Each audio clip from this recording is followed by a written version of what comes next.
Good morning. Lakad kami ni Mrs. Kasi kami ay lumulusog na. Ang aming goal ay mabawasan ang aming timbang this year. Dito lang kami sa Nido. Ayun lang. Sa likod lang.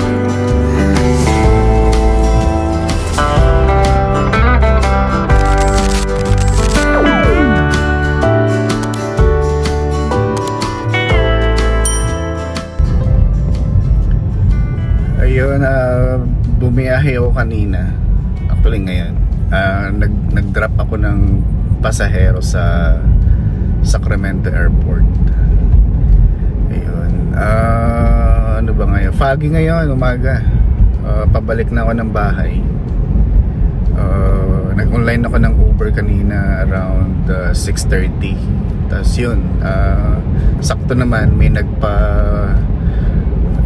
tumunog yung reservation airport, so inirap ko na, tapos yun, inhatid ko na, and then ngayon pabalik na ako ng bahay.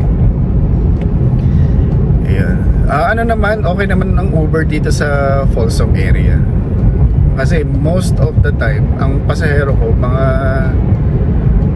papunta ng airport, mag-ano sila, mga traveling for work sila. Ayun, kaya most of the time din pagka nag-online ako sa Uber umaga, and then isang biyahe lang, then balik na ako sa bahay para naman sa aking full-time job. Yun, tama na yung isang biyahe. Mas maganda yung yung isang malayong biyahe kaysa sa malalapit na biyahe ng Uber. Parang kung ako mas gusto ko na, or mas pabor sa akin yung malalayo yung trips sa Uber, kasi medyo maganda yung bigayan doon ng fare, tsaka minsan magaganda rin mag-tip pagka malalayo yung hatid mo sa Uber.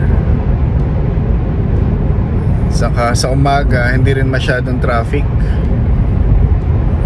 Bihirang mag-traffic sa airport, kasi pagpasok ko ng freeway, yun, dire-diretso na yun sa airport. So from Folsom to Sacramento Airport, nag-a-average yung drive ng around 30 to 35 minutes. Yun, dire-diretso yun. Yung pasahero naman, minsan tahimik lang siya, hindi siya na busy sa phone. Meron din namang pasahero na makwento. So yung kailangan mo makipag-usap. Ayun, iba't iba yung pasahero. May pasahero na tulog, pasahero na malikot. Malikot means parang hindi mapakali sa pwesto. Anyway, siguro kanya-kanya yan. Ayun, so pauwi na ako ngayon. So mamaya maghahanap kami ng grocery store ni Mrs. Kasi gusto niya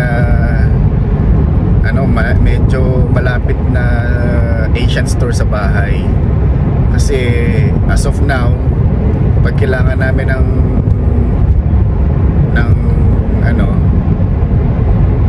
meat, ng vegetable, pumunta pa kami sa Island Pacific. Medyo malayo sa bahay yon, kaya hahanap kami ng medyo malapit sa bahay. Ayun. Hanap kami ng Asian store dito sa Folsom, o yung malapit na Asian store dito sa Folsom. Kasi yung pinakamalapit na Asian store sa amin na gustong puntahan lagi ni Mrs. yung Island Pacific, which is ilang minuto? 4 minutes. Ha? 34. pag sabihin natin 35 minutes drive. Yun ay sa ano pa yun, sa Elk Grove. Eh ngayon, nasabi ko sa kanya, baka mayroong malapit dito sa Folsom na ano, na Asian store. Kasi ang amin namang priority lang naman is yung isda, tsaka gulay, tsaka ano, yung mga meat, baboy, tsaka baka. So yun, so punta kami sa 99 Ranch. Alam ko Mexican yun. Pero tingnan namin kasi hindi pa namin nakikita yung 99 Ranch dito na supermarket sa Folsom. Although yun namang meat namin, most of the time sa Costco kami bumibili. Pero syempre alam naman natin yung meat sa Costco medyo pricey, napakamahal. Parang yung isang balot nasa ano eh, ng isang yung beef ano, minsan $60, tatlong piraso, ganun. Yun bottom line mahal eh, naghahanap kami ng ano, ng medyo pangmasa yung presyo. Kaya sabi ko kay Mrs. hanap tayo ng medyo ano, yung parang alternative na na grocery store. Kaya yun, punta kami dun sa 99 Ranch. So, yung 99 Ranch mula sa bahay ay ilang minutes ba? 13 minutes. Sabi ni Mrs. 13 minutes daw. So puntahan namin. Ngayon, kung wala kaming mapili doon, actually si Mrs. wala mapili si Mrs. na pwedeng bilhin doon, doon kami didiretso sa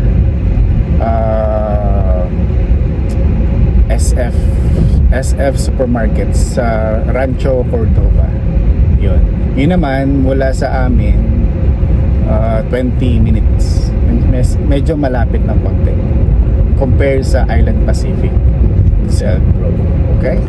Ayun, dito na kami sa 99 Ranch Market.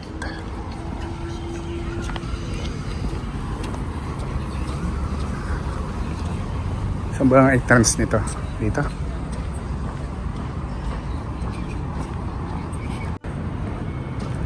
Tingnan natin. Dadala ko na.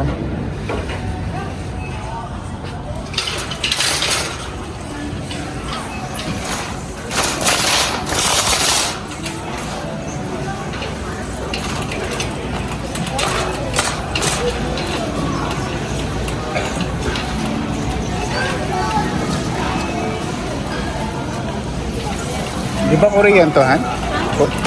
Korean? Parang Korean to. Akala ko Mexican ng ano, 99 Ranch. Korean yata to. O kaya Chinese ano. Kasi mga pang-Korean ang tinda eh.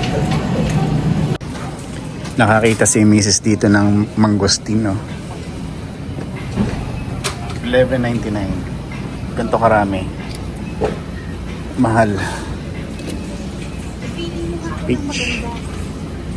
Sugar plum. Pili mo ko na maganda. Maganda? Ano, magandang balot o ano? Magandang balat. Ayun dun. Ito na lang. Nectarine. Totoo yung sweet yun. Gusto mo na ito para sa tatay mo? Hindi. Parang hindi na siya, ano eh. Hindi siya fresh. Oh, laki ng kabote, oh. Kabote. $3.59. Ano yung kabote dito?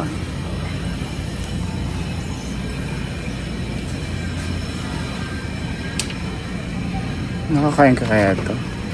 Kaya tayo mamarang king oyster mushroom.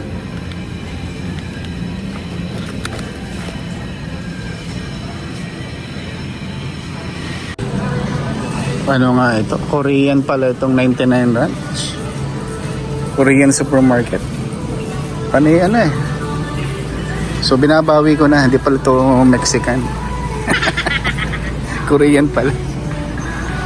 Asian pa rin, Asian store. Ayan.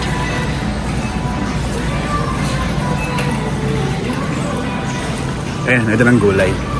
Si Mrs. nawala na.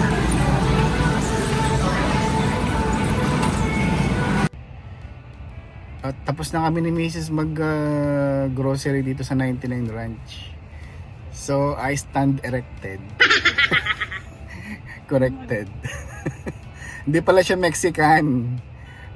Asian store pala siya. More on Korean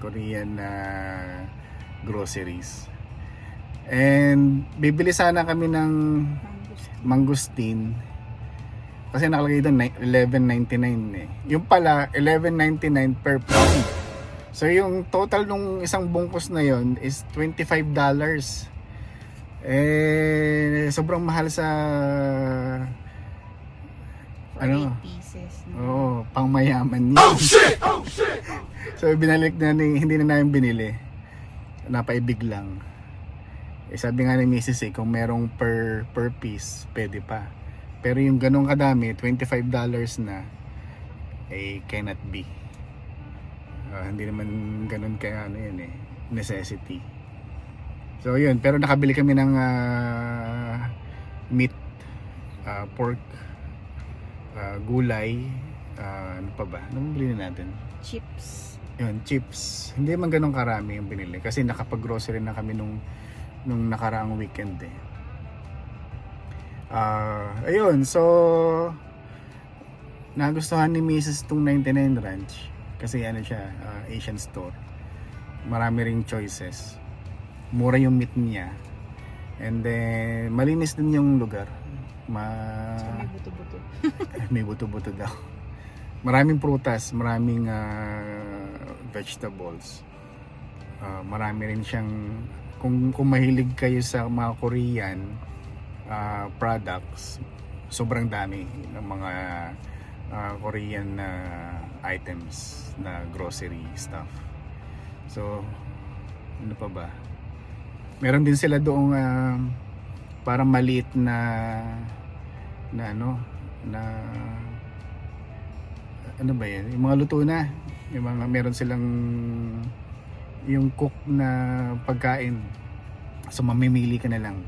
Meron sila doon. Nakakita ko beef broccoli. Merong pansit, chow fan.